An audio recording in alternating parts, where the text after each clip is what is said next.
first game, if he ends up going with Setsuka, because I know that he's been playing Setsuka a little bit as well. And you know what's funny? The last time I saw Twixxie play offline was actually versus a Cervantes player. Was it Anders J? No, it was not. I am forgetting his name. He would kill me. I forgot his name. Sultan.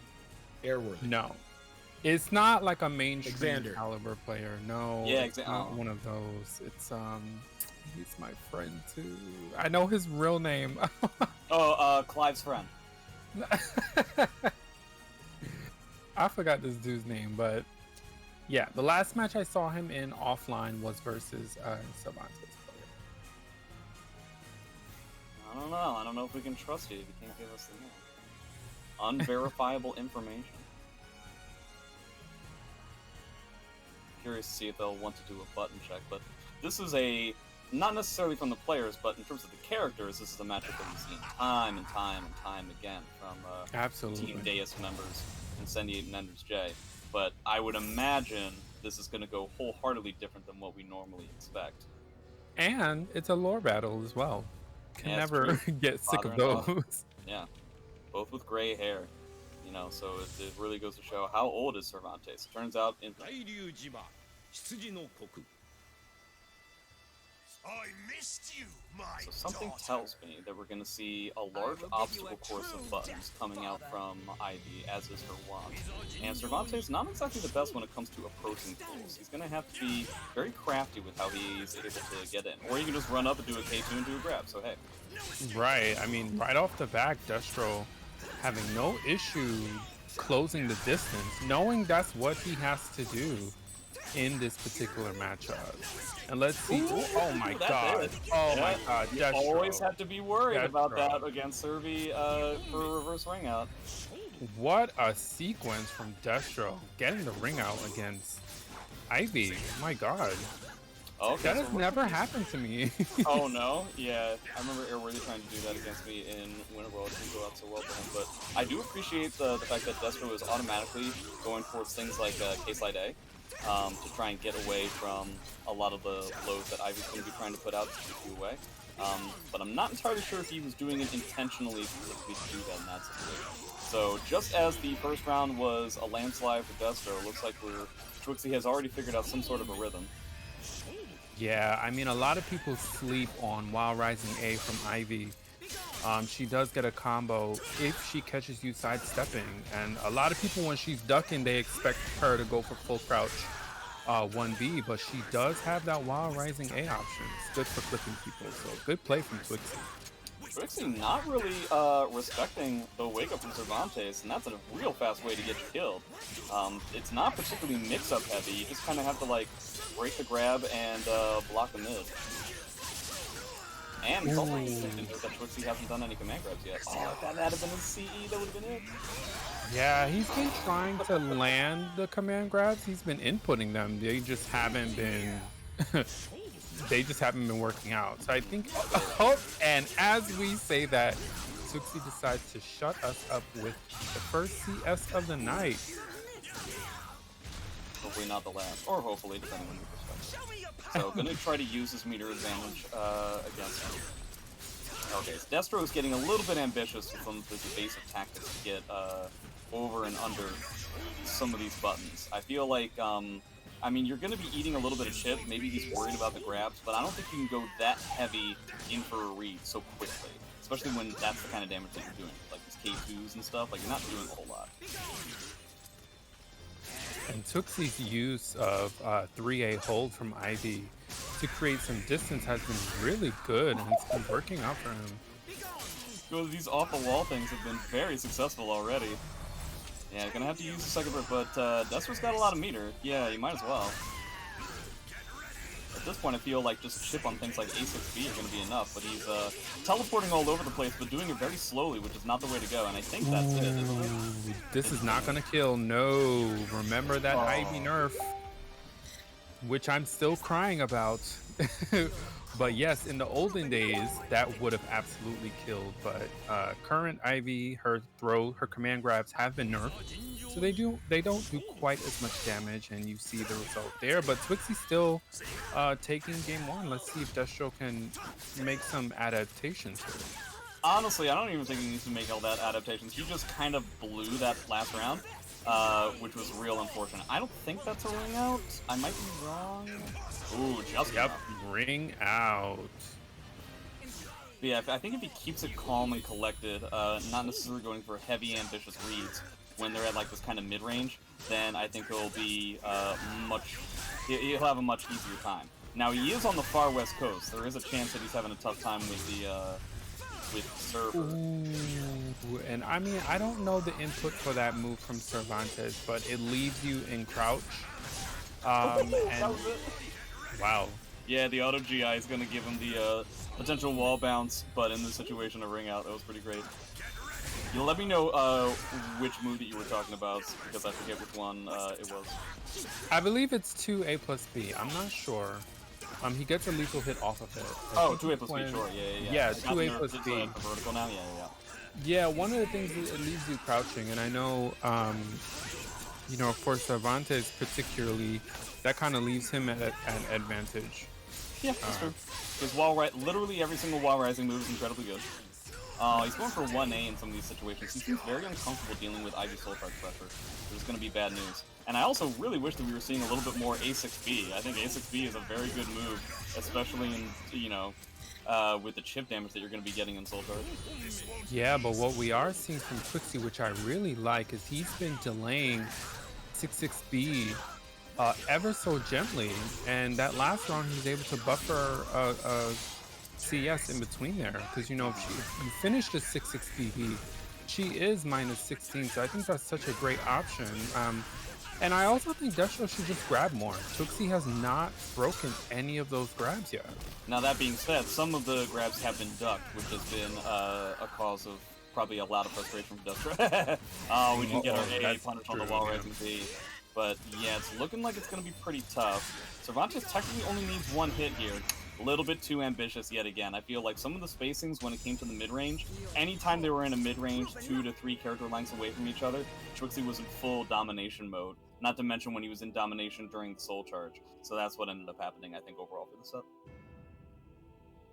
Yeah, I don't have anything to add to that. It's completely true. I think he could have definitely won the first round, or the first game.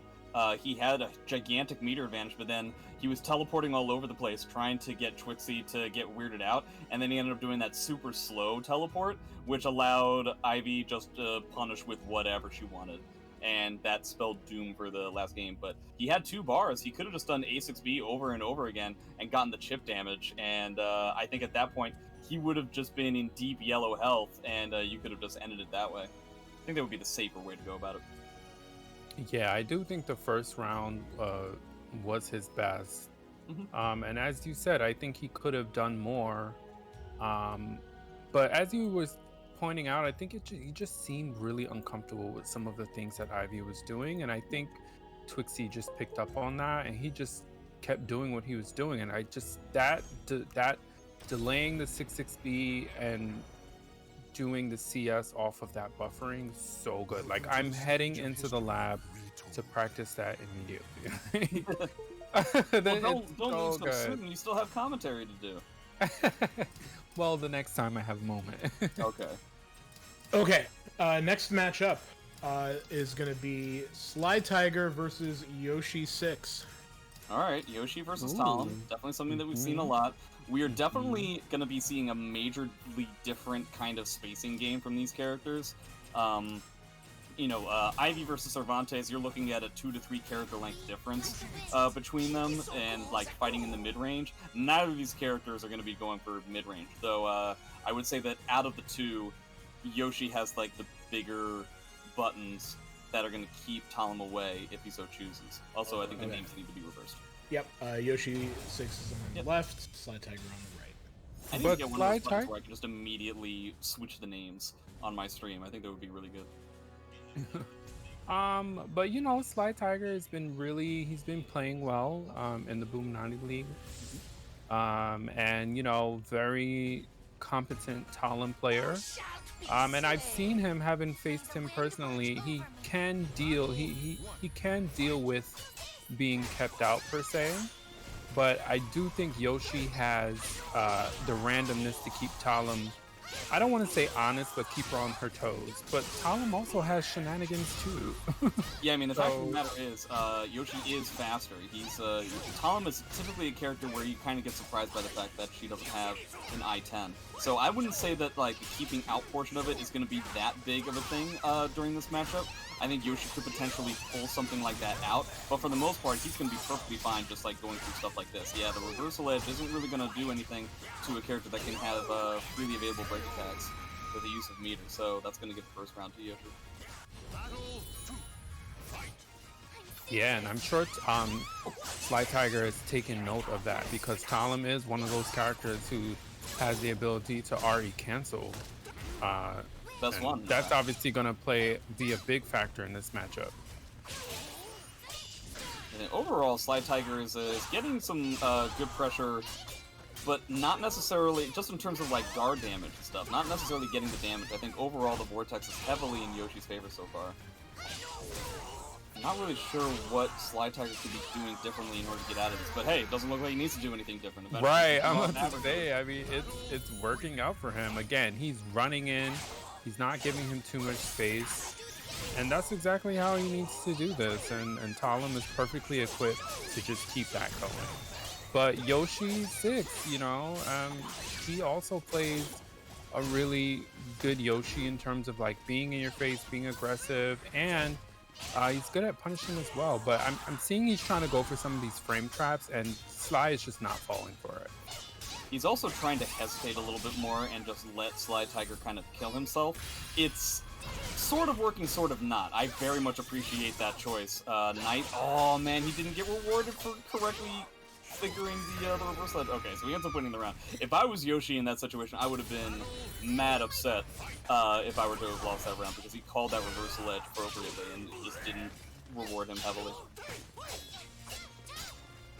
Sly has had like double full bar, like basically the whole game. I feel like he needs to find Yeah, I think that's because, I mean, even though he's lost 2 rounds, his back hasn't really been against the wall for him to use Soul Charge per se. You can still use it aggressively. Yeah, but while having seen Sly play a lot recently, I think he typically goes for it when there's like an opportunity for a soul attack, or you know, it's just the last chance he has. Like right now, there's no need for it. He's confident he could take the round, which he did. I would say now in this round, I fully expect for him to go through 2 bars for sure. Yeah, it was still relatively scary not to use the meter during the last round, because Yoshi has a lot of available lethal hits to him when the opponent has 2 full bars. And they can be very scary. I'm kind of actually surprised that Yoshi hasn't been using them at all during the amount of time that Sly has. So we're just talking about BBB and 2-2A, but he doesn't seem to be using them at all. I'm wondering something about the matchup that he just doesn't feel like using them. I don't know. And here we go. Soul Charge from Sly. Right into CE, into cancel, of course. Pretty costly. It's going to try and run in again, I assume, because it's trying to take care of the stage positioning. That's going to give him the game, I think. No, it's not, because he dropped it. Yoshi in red guard gauge. I don't know if that's going to come into play. Ooh. Now it will. Cancel shenanigans. Ended up going into the cannon, because at that point you almost know for sure that Yoshi's going to try and sidestep, seeing as how he has a red guard gauge. He doesn't feel like blocking at all. He can't block, really. Yeah, and I mean, that would have been hard to just maintain for Yoshi with a red guard gauge versus Talim. So I mean, that was really heavily for Sly during that last round, but I mean, it came down to the final battle, so they're definitely slugging it out. I think, just like you pointed out, if Sly really went for his meter more. Whoa, guys, we just got a huge donation. Shout outs to NYC Furby for donating $96.13 from the Street Fighter V tournament. Damn, Street Fighter guys coming through. Oh my god, thank you. Oh my god. I remember meeting that guy years ago, and I've always thought he was well. Wow. I always thought he Look was at the well community. Thank you, Art. Of course, yeah, no problem, man. Sorry for making y'all wait.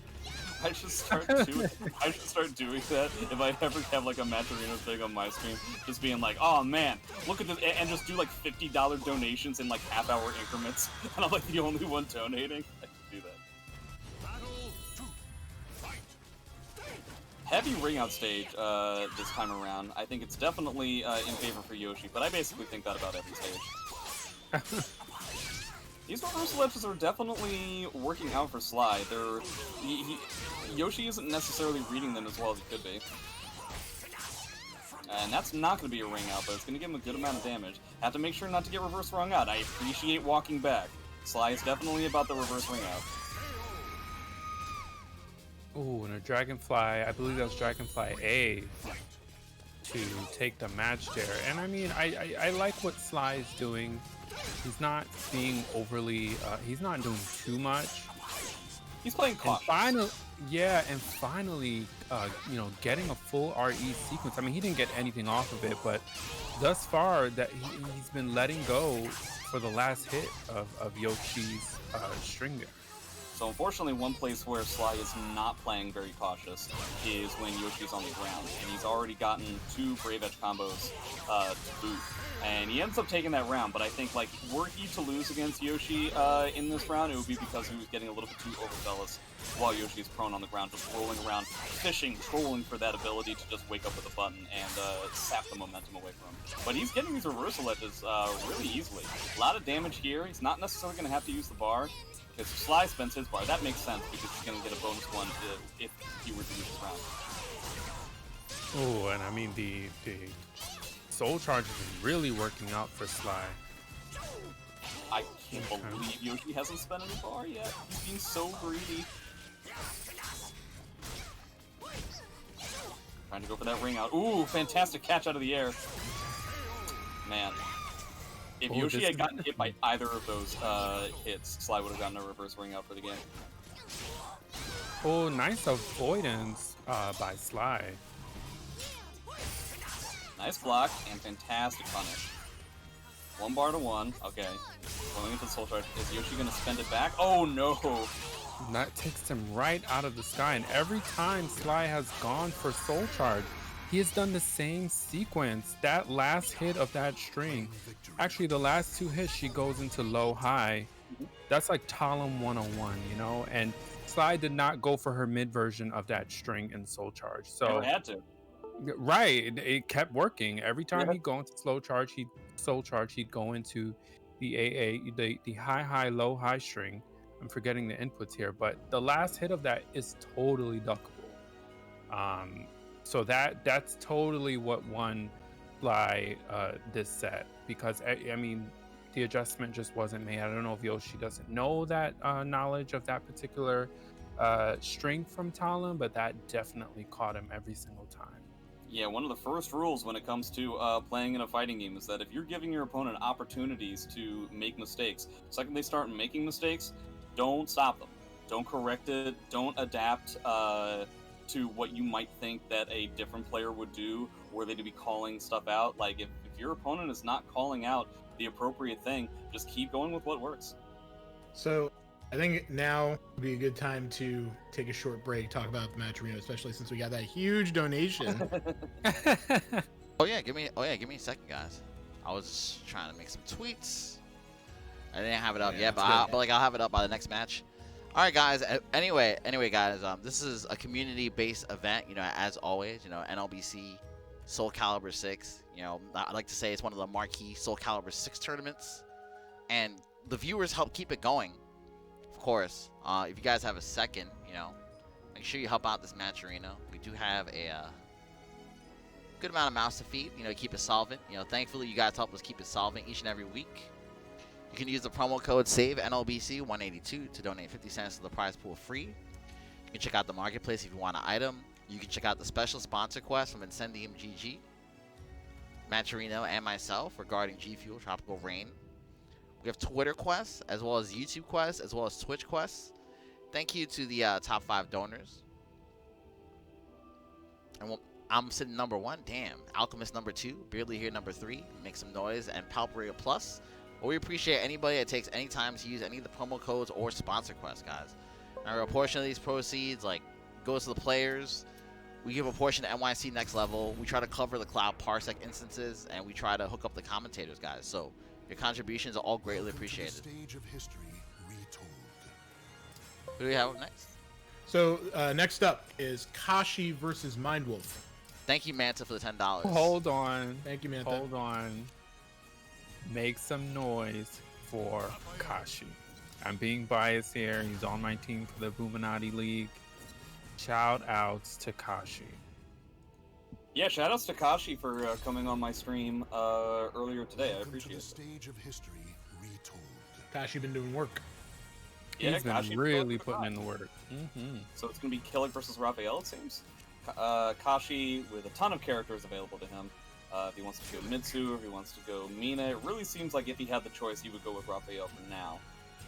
Once the characters are locked in, I believe the names need to be switched. Mindwolf going to be the Kilik player on one key, but watch they're just like going through like button check or whatever, and it turns out these aren't actually the characters that they're going to be choosing. No, you were right. Haha, I was right. In your face, Clive. Constantly telling people that I'm wrong. Oh no, he didn't respond. Maybe he thought I was serious. I don't think that. No, I mean... Clive, we'll where never did you know go? for sure. When Kashi was the Raphael player against Noah on my stream earlier, this was the stage they got over and over again. I imagine this is assuredly the kind of stage that you would want as Raphael, something that keeps your opponents from running away from you. Plus, you don't really have to deal with ring outs, seeing as how Raphael's ring outs are probably one of the weakest in the cast, and you've got the wall combos, and other than like Yoshi, I can't think of anybody who's better with that. One of the things that Kashi is he's such a knowledgeable player in terms of punishing correctly and things like that. Every sequence that has been thrown out at him thus far by Mindwolf, I'm seeing the AABs, etc., has been punished. So, I mean, I don't know if it's going to, again, Kashi's one of those players. He's not going to give you any room to do anything unsafe. You do something unsafe, he's surely going to capitalize on it. He's also just catching any of the stance mixes as well. Doesn't end up getting the wall combo there, but yeah, a very stilted, awkward kind of pressure that Kashi is able to pull out with a character that is unbelievably faster than virtually any other character in the cast. So it's gonna take. I don't necessarily agree with the idea of trying to go in as Kilik and try to like do a whole bunch of mix-ups and stuff like that. I feel like you're really setting yourself up for failure with regards to that against Raphael. Might be different with even Kilik though. And Mindwolf getting something started here now that he's in Soul Charge. Let's see if he could complete it out, but he's just losing health, and Kashi's just glad to let him do that, but get clipped by the 6-6B. Maybe needed to be a little bit more proactive, but overall, I definitely agree with the strategy of just letting Kilik kind of kill himself when he's in evil Kilik mode. I'm kind of surprised that Mindwolf never thought about healing himself. Yeah, but opting to go right back into Soul Charge, seeing as it put in work for him the last round. And Kashi gonna, you know, respond with the Soul Charge of his own. And this is exactly where he was the last round, in Soul Charge, just losing health. Well, it doesn't actually get the full combo when he Ooh, okay, so what a whiff punish. Whiff City. I said that I was going to stop doing that the last time. Yes, you did. But Kashi taking that first set pretty I agree with convincingly. going with the random stage. Definitely don't think that you should be in a small box with Raphael's Kilik.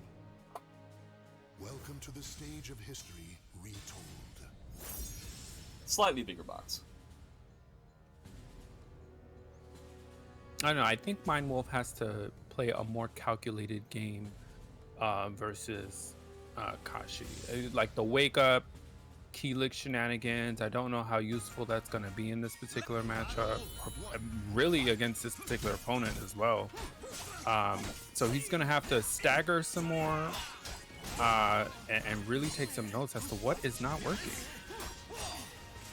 Overall, it just seems like he's getting overwhelmed quite a lot. He's getting a lot of mileage out of that low. I'm kind of surprised. But just overall, Kashi, I think, is very good at keeping, allowing the threat of Raphael to be enough once he's in his opponent's face. He's not necessarily trying to be too overwhelming with the character, stuff like that, where he ends up just running forward and dealing with the wall rising B by block punishing it once it's finished. Not necessarily going in with something like 60 plus K, Shades of Spectre Child, or something like that right away, and allowing his opponent to make a mistake for it. The small little hits over and over again. Makes sense. Yeah, and the spacing is really good too. And I mean, I played with Kashi for hours over the league, and I mean, I always comment to him just his spacing as well as his ability to just like you said, Raphael is such a strong character. You're always just scared of what he could possibly do, and Especially really that's it. Yeah, and that's exactly all that's needed sometimes. And I mean, as an Ivy main, Raphael can be so overwhelming to fight. And when you have someone like Kashi who's just spacing it perfectly like he's doing now, well, prior to getting grabbed, it means a lot. It's gonna be very difficult to try and get. Okay, I definitely agree with this Soul Charge. I enjoy Kiliks that try to go into Soul Charge. It ended up working out, but I like if you go into Soul Charge when you don't really have any more life left to lose. I definitely feel like that's the way to go. But Kashi making it impossible for Mindwolf to find an opportunity to mount this huge comeback. Staying on the ground is something that you see from a lot of people with regards to Soul Charge like that, where you're forcing your opponent to make a heavy commitment to specifically hit prone, as opposed to trying to do what they want to do, which is try to make this huge mix-up comeback. And again, just the patience on Kashi is something I really appreciate about his gameplay all the time. Just not afraid to take 2 steps back, go in and poke, step back out. And that's been working really well for him versus Mindwolf. Yeah, the damage, or at least the range that he can get on some of the, like his longer pokes is actually comparable to Kilik. So being able to space out a character that you would traditionally think has longer range is more than an apt way of dealing with the matchup overall. He ends up spending a Soul Charge and not really getting a whole lot out of it. I guess he was assuming that the Kilik player was not in backturn at that point. I kind of assumed the same thing. Yeah, and good on Mindwolf for taking that round, but again, you know, Kashi's been laying on the ground. He's not afraid to just sit there. And this is the time really for Mindwolf to try and get something started, but it's just... Kashi's Kashi's just allowing him to just stand there and lose health. And that should be it. Yep. Kashi taking this 2-0 again. I think, you know, if I were to talk to Mindwolf, if he were to pull this footage and review it to see what he could have done better, I do think more staggers as well as better use of the Soul Charge. I don't think it's a good idea, particularly for Kilik, to just go in it and not really use it. If you want to use it to get your opponent away from you, use it to create that space. Kashi was clearly backing up anyways, and then, you know, switch out of it to hold on to your health. But he wasn't really doing that. He was just Soul Charging, and from that point, Kashi just kind of just outpatience him, if that's even a word. But and he ended up had more patience than he did. Who we got? Well, don't get me wrong, it's a tough matchup, but we'll see what we have next. Next up is going to be Incendiate versus Mostro. So X versus Yoshi, we've seen this a ton of times before. Mostro is on the 1P side, Incendiate on the 2P. Okay. Yeah, I was just talking about, you know, typically speaking, I was talking with Ben with V's, who's just a player, definitely not the owner of Team WV. But he was talking about how on the West Coast, all the Yoshi players, just by happenstance, always seem to get seeded. And we were talking about how in the United States, Yoshi has gotta be the most common tournament character at this point. Maybe like Nightmare is a close second, but it really seems like Yoshi gets so much game time in these things, and I think it shows with the strength of the character. That might be something I didn't even like pick up on. Think about how many Yoshis we have. Like, it's crazy. That's true. presumably it's going to be X. I guess it might be Ivy, though I doubt he wants to deal with getting overwhelmed by an I-10 character when he could just play one of his own.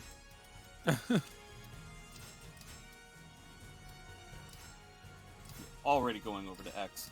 So I-10 versus I-10, sort of similar to the match that we had of Yoshi versus Talim, though X is faster and has a better CE when it comes to punishing. So I think it's going to be interesting, because I'm curious to see if Incendiate is going to try to play like a cautious kind of game plan, or if he's just going to try to overwhelm his opponent with a variety of different aggressive options.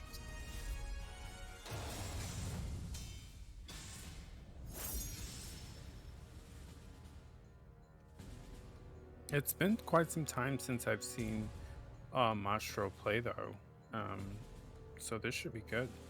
I feel like he's a relatively common person in these things, but it's true, you might be one of the Yoshis. Again, there are so many Yoshis that I sometimes lose track of which one is which. So a pretty neutral stage, relatively big.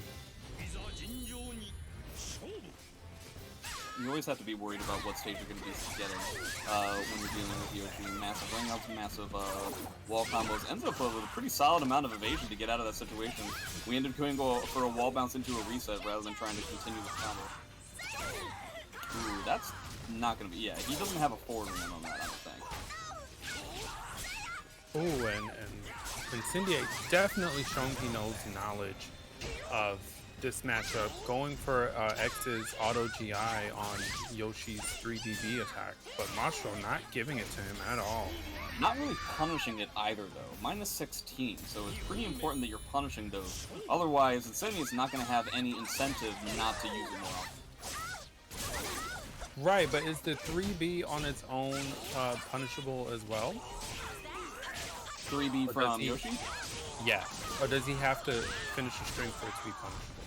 3B on its own, I believe, is punishable without the second part of the string. You just don't see it very often getting punished because of the second part of the string. For the most part, an I-10 character has the ability to just see the 3B and then do a slight sidestep into an I-10 to try and, like, beat out the close, essentially. Nice block on that Crybaby. I like that a lot. I mean, yeah, you can block the Crybaby. That's not really going to do anything for you, pal. You actually still have to do something. Right. I was just going to say, you know, you block a Crybaby, she's still crying. Yeah. Just, you know, you got to do something. Like a Crybaby. I'm sure he's taking some notes on that, because, I mean, that's free damage at that point. Not punishing 3B either, so that's going to be a pretty heavy... save. He might be dead at this point, that he allowed Incendiate to get this gigantic combo. Okay, not dead, but pretty close. For a character that's like this this fast, boy howdy. And Incendiate knew, like, he knew he was doing a RE safe move, and he knew Mostro was going to give it to him, so he just continued pushing it, continued pressing buttons in that RE sequence, but Mostro getting this lethal hit. So it's important to know that that thing is like minus 20 or something, so the 2-2A does give him that lethal hit when there's 2 bars, but still kind of, and I also have to mention that Incendiate's got to be one of the only X's, maybe just straight up the only X that I actually see use Soul Charge on a regular basis. But I'm surprised he actually went for it, though. It's just a way to dump the meter so that you didn't have to deal with the lethal hits. Oh, yeah, that's true. And in this particular matchup, it would be beneficial for him to not sit on 2 bars. I thought he went for the soul attack. It looked like it was going to trigger, at least the way he set it up, it looked like it was going to trigger a long combo that could have possibly gotten him the game because they were so close to the wall.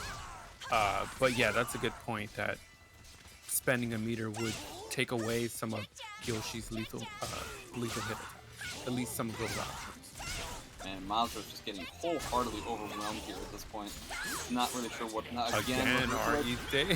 So it's important to note, guys, the one character I can think of that you never really want to use Reversal Edge against is Xianghua. Not only is virtually everything that she does RE safe, but she also gets a massive amount of damage when she specifically calls it out. She can just straight up confirm that that's the case. It's not even really something that's like a hard read or anything like that. The move that she ends up doing as a punish to RE is safe in and of itself.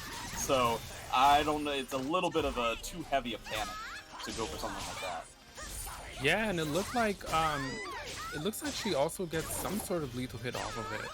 maybe not off of like an RE attempt, but I wonder what that lethal hit is, because the 2 times that Mostro tried to go for an RE and Incendiate was able to counter it, he got a lethal hit off of it. So I Yeah, wonder you can what go that is. into stance or SFS and go for the 2 A+B. That lethal hits specifically when it's dodging a reverse ledge. Ah, okay, that makes sense. She also has So it another means version. that you shouldn't, right? Yeah. It means just another reason why you should maybe think twice before using RE versus this character. And Monster just trying to bust out of it with his I-10. It's working / not working. Fantastic evasion there. Okay, so 2-2-B rather than a reverse there. It's definitely a better option. Tried to RI the unblockable, not so much though. Monstro ahead in this game.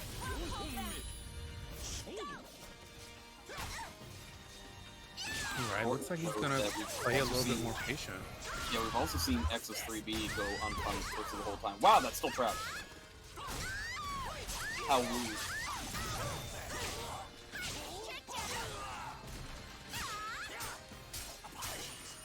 Ooh, not Right, dealing with the okay. face fury all that well. Typically, you see strong players who know the matchup try to GI the second hit, or else he just gets free framing. That's gonna do it for this round. This very much does not scale. So we're gonna see 2 bars to 1 in the last round. Yoshi definitely with tons of options to do all kinds. Whoa! Nice Oh one, no, Zoom. still has Okay. some left, but still takes it. I always hate it when that happens. Ooh, nice back setup. Stole one of the bars. That's a huge deal. Particularly for Yoshi, he kind of needs that meter. Yeah. I want to get wall combo. That can definitely even this out. X up against the wall. Scary stuff. Playing it slow. Makes sense. Right, gonna go for a soul charge, pushing her closer to the edge of the ring. Wonder if he's gonna make a play. No, Incendiate gonna soul charge, create space of his own. Nice stagger on the door knocker.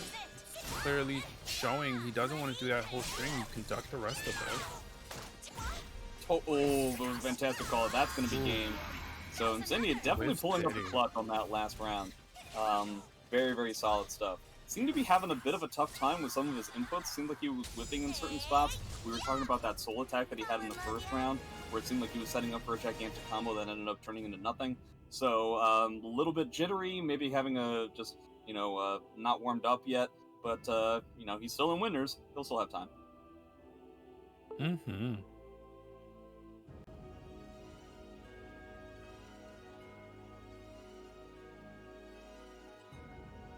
All right, next up, this one's I think it's a West Coast showcase. We're gonna have Manta versus Ben with V's. Okay. I'm sure they've played in Wednesday Night Fights once or twice, but we're gonna see presumably Valdo versus Yoshi. There's no way Manta's playing any other character, but I know that sometimes Ben likes to do other things.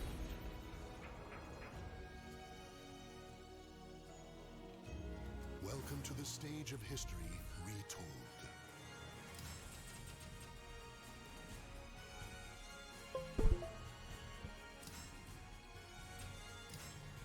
All right. Feel a little bit bad, although I will point out that who'd you say it Ender was? seeded this. What's going on? Sorry, who'd you say was up? So we got Manta versus Ben with V's. Manta being on the left. Yeah, it looks like. Manta pulled in a pretty strong showing last time. Was that his first strong showing at an NLBC? He does pretty well on a consistent basis. He's gotten top 8 multiple times. Okay. I imagine this is going to be a situation where, does Ben have the experience of dealing with somebody who is as evasive as Manta is?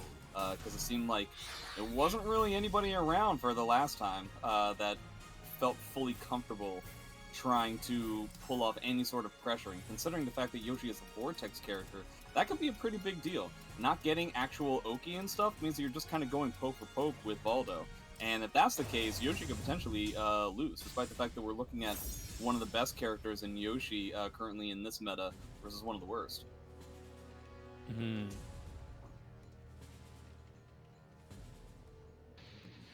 A history. I don't know. From my point of view, these characters just are two pains in the asses. Please, just cancel each other out. Go ahead. Every character could be that way in this game, but it seems like just overall, when it comes to the on-paper attributes that one has over the other, there's a pretty big distinction. But it doesn't really look like it's going to matter unless Ben can get up off of the ground. Doesn't look like it's